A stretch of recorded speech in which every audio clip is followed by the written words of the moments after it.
आइए आपको सुनवाते हैं इस मामले पर कपिल सिब्बल ने क्या कहा है और योगी आदित्यनाथ ने इस विषय में क्या कहा है, वो सुन लीजिए, फिर आगे चर्चा करते हैं। जिस प्राइवेट डेटा की आप प्रोटेक्शन की बात करते हो, ये तो प्राइवेट डेटा कलेक्शन हो गया ना।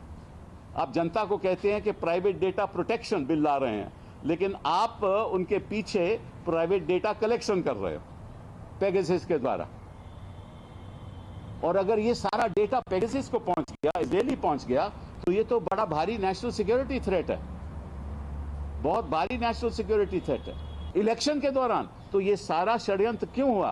क्योंकि आप जानना चाहते थे इलेक्शन में कौन कौन किससे क्या बात कर रहा है, ताकि आपको वहां से फायदा हो। तो वो भी एक ऑफिशियल सीक्रेट एक्ट का उल्लंघन है, एक नेशनल सिक्योरिटी थ्रेट हो गया, एक ऑफिशियल सीक्रेट एक्ट का उल्लंघन है, एक आईटी एक्ट का उल्लंघन है, इंफॉर्मेशन टेक्नोलॉजी एक्ट का उल्लंघन है। कांग्रेस सरकार अपने समय में जिस प्रकार की हरकतें करती रही हैं, आज विपक्ष में रहकर के भी अपने उन्हीं मंसूबों के अनुरूप आगे बढ़ रही है। संसद सत्र प्रारंभ होने के ठीक एक दिन पहले इस प्रकार की एक सनसनीखेज चीजों को परोस करके समाज में एक विषाक्त वातावरण पैदा करने का जो कुत्सित प्रयास हो रहा है, राजनीति के घटते हुए गिरते हुए स्तर को प्रदर्शित करता है।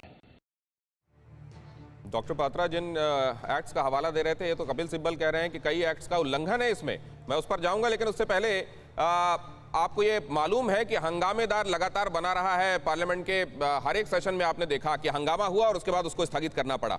इसका क्या असर होता है उस पर हम जाएंगे, लेकिन उससे पहले अवनिजेश जी, नाम तो आरएसएस के लोगों का भी लिया गया कि वहां भी चल रही है स्नूपिंग।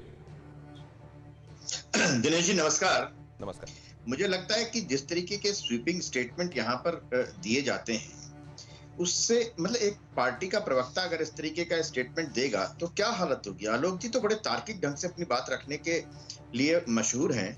आलोक जी आपने कहा कि व्हाट्सएप और फेसबुक के सीईओ से मिलते हैं। अरे भैया, वो तो प्रधानमंत्री के रूप में मिलते हैं। सचमुच मैं तो कहता हूँ कि चीन के साथ आपके उस समय के जनरल सेक्रेटरी, अध्यक्ष, उपाध्यक्ष जो हैं, इस समय मेंबर ऑफ पार्लियामेंट हैं, बाकायदा साइन करते हैं और रोज कहते हैं चीन हमारे अंदर घुसाया। उसके बावजूद उसके बारे में कुछ नहीं बताते, कुछ नहीं आज तक किया। वो समझौता रद्द भी करने की घोषणा नहीं की। और उसी चीन से, जो चीन अंदर घुसता है, उससे राजीव गांधी फाउंडेशन में करोड़ों रुपए ले लेते हैं दान के रूप में। क्या बात करते हैं आप आलोक जी। आलोक जी बात यह है कि अगर होगी, मैं कहता हूँ जांच हो ना, जांच हो प्रणब मुखर्जी और चिदम्बरम। जब प्रणब मुखर्जी ने लिखा था चिदम्बरम के बारे में कि मेरी बगिंग हो रही है, तब आपने जांच कराई थी क्या? एक बात। दूसरी बात, मैं जांच के बाद से मुकर नहीं रहा हूं, लेकिन बात यह कि आरोप लगाने वाला है कौन? अब न्यूयॉर्क टाइम्स और वॉशिंगटन पोस्ट, जो अखबार ये कहते हैं कि हमारे यहाँ नौकरी उसको मिलेगी जो मोदी के विरोध में लिखेगा, और वो एक रिपोर्ट लिखती है, उसके आधार पर पूरी भारत सरकार लग जाए उसकी जांच कराने में, आपको अच्छा लगेगा? नहीं, वैसे अवनिजेश जी ये बताइए, ये बात सही है, ये बात खातिर में लानी चाहिए, लेकिन क्या ये पूरा धुआं बगैर किसी आग के है? मैं आपको बता, अरे वायर की स्टोरीज तो बिल्कुल बेसलेस है ना।